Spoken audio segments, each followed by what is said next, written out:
Hey everybody, Mr. Elliott here. Haven't done a video lesson in quite some time. I'm excited. So we're going to talk today about binomial theorem. These are some binomial theorem examples. Now, this is definitely a lesson that might be tough to understand if you're looking at these examples before I introduce the topic. So if this is on Wednesday night, try out this video tonight. Do the best you can, but if you get stuck in the middle and you're like, I'm lost, I don't get what's going on, just stop and you can watch the rest of the video in class tomorrow on Thursday. Anyway, whenever you're doing binomial theorem, as I'm going to talk about in class tomorrow, the easiest way to do it is if you already have the, what's this called, Pascal's triangle on on a separate paper ready to go.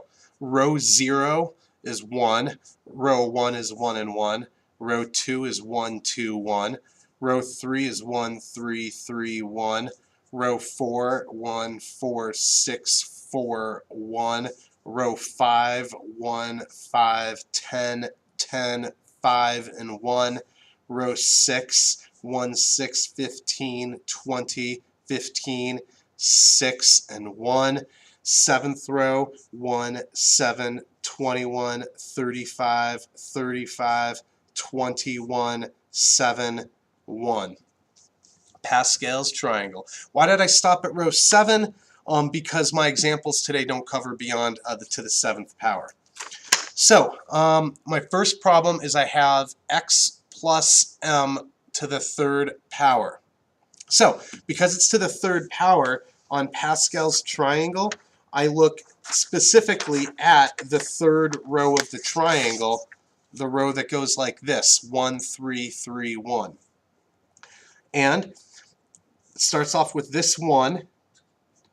This x is to the 3rd power, and the m is to the 0 power, plus 3, and then the x is now to the 2nd power, and the m is to the 1st power, plus, then I include this 3. Now the x is to the 1st power, and the m is to the 2nd power, and then finally, this last plus 1 on the end, the x is to the 0 power, and the m is to the 3rd power. And we'll talk about all the y's in class tomorrow. Today, I'm just trying to show you the how.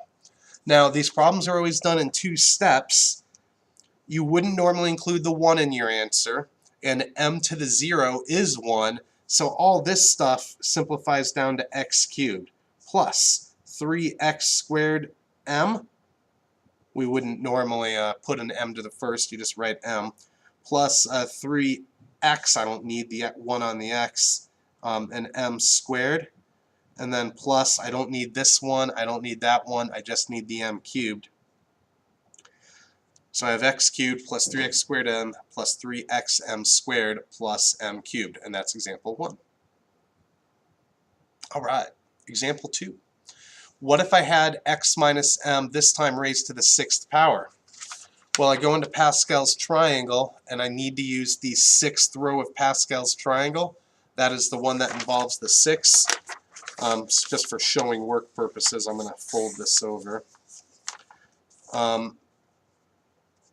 So x minus m. So I start off with this 1.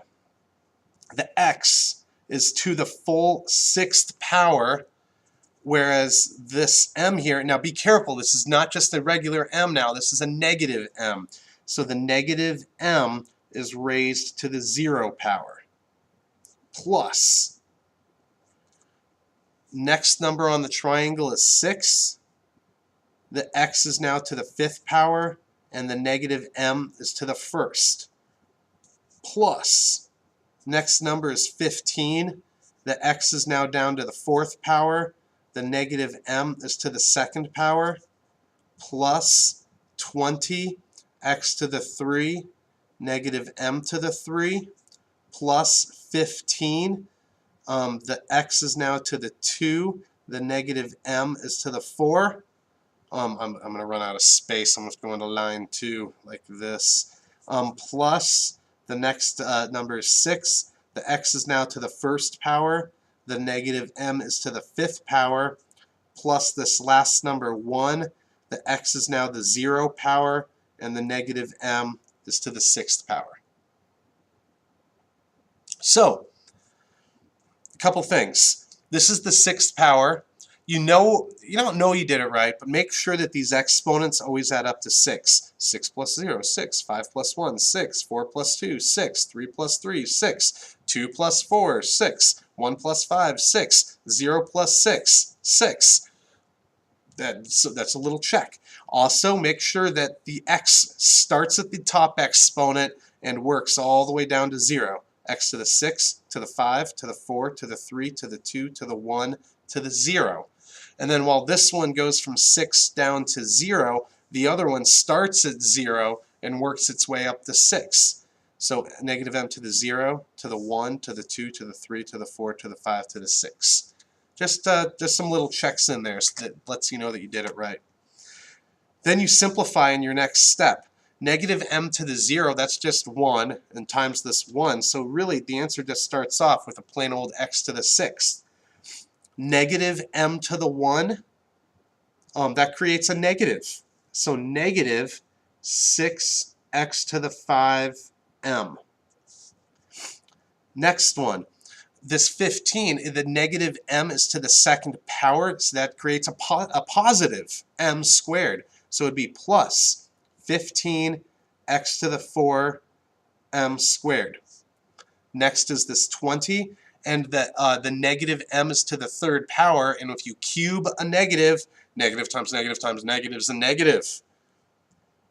So it's negative 20 x cubed m cubed. This negative m is to the 4th power, that's positive, so plus 15x squared m to the 4. Negative m to the 5th power is negative, so negative 6x to the 1 m to the 5. And then last but not least, negative m raised to the 6th power, that would be a positive, so plus m to the 6. So that redundancy check I did at the end of the first step, you could do it here too. A couple things. So this is to the 6th power. 5 plus 1 is 6. 4 plus 2 is 6. 3 plus 3 is 6. 2 plus 4 is 6. 1 plus 5 is 6. And m to the 6th, that's the 6th power. So the exponents always added up to 6. And then also, because of this plus, this minus here, you want to make sure that these terms, that whatever you started with, that it bounces between positive, negative, positive, negative, positive, negative, positive, negative, positive. That's just something that when there's a minus here, it's always positive, negative, positive, negative, positive, negative. It's just how it works out. And I think I'm done with this problem. Beautiful.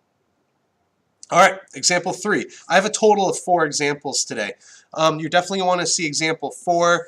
Example 3 is just kind of just another, just test it out, see how it goes. It's x plus m to the 7th power, so I'm going to use the 7th row of Pascal's triangle. And if you're feeling confident, pause this video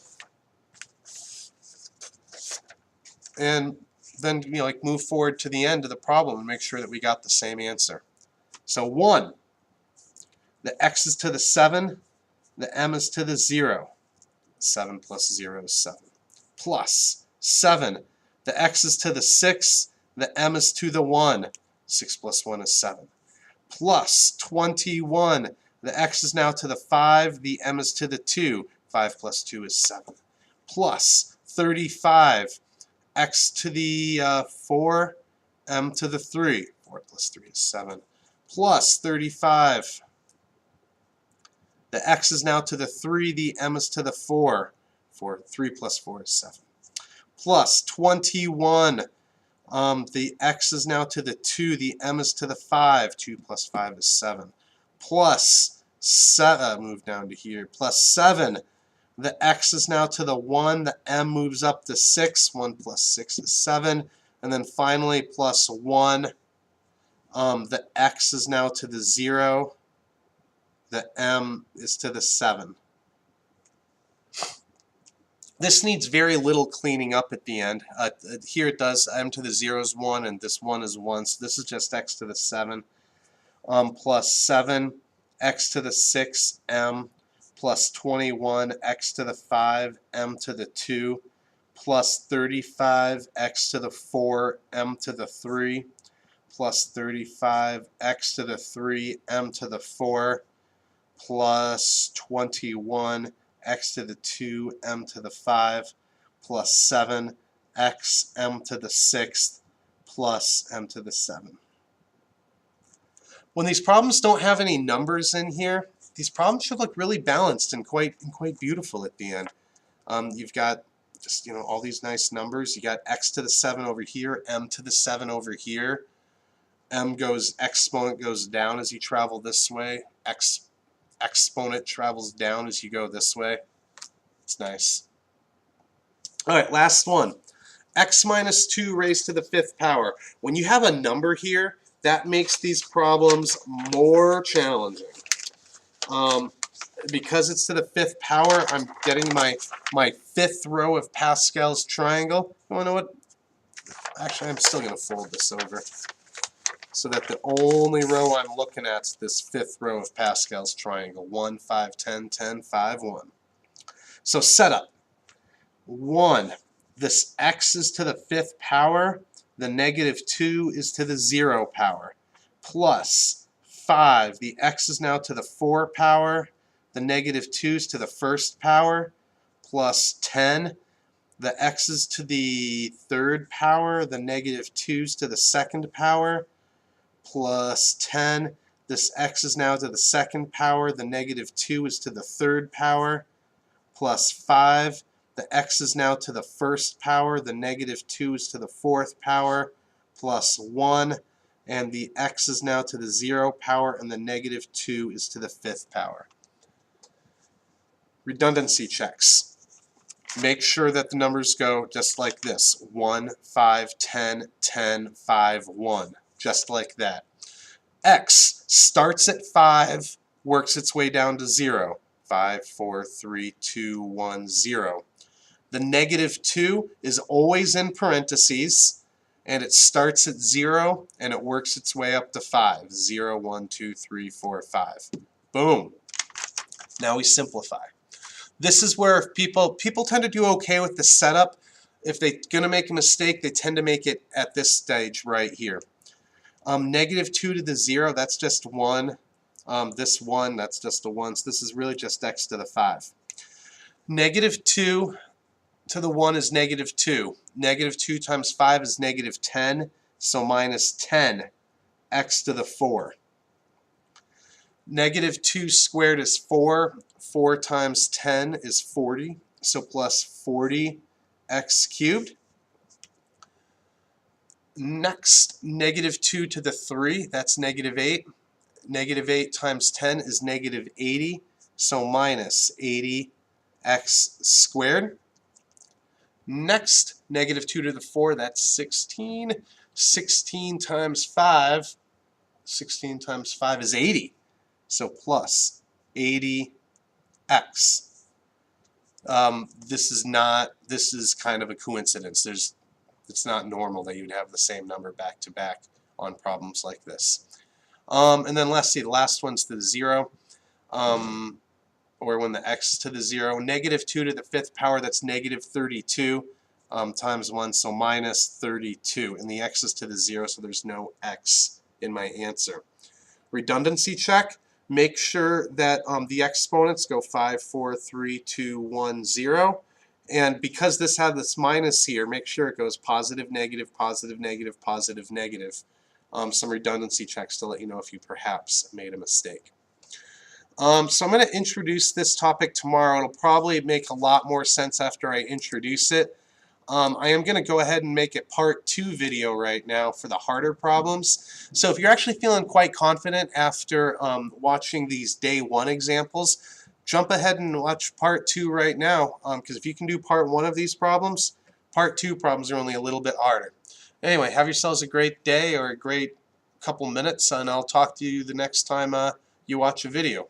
Bye-bye.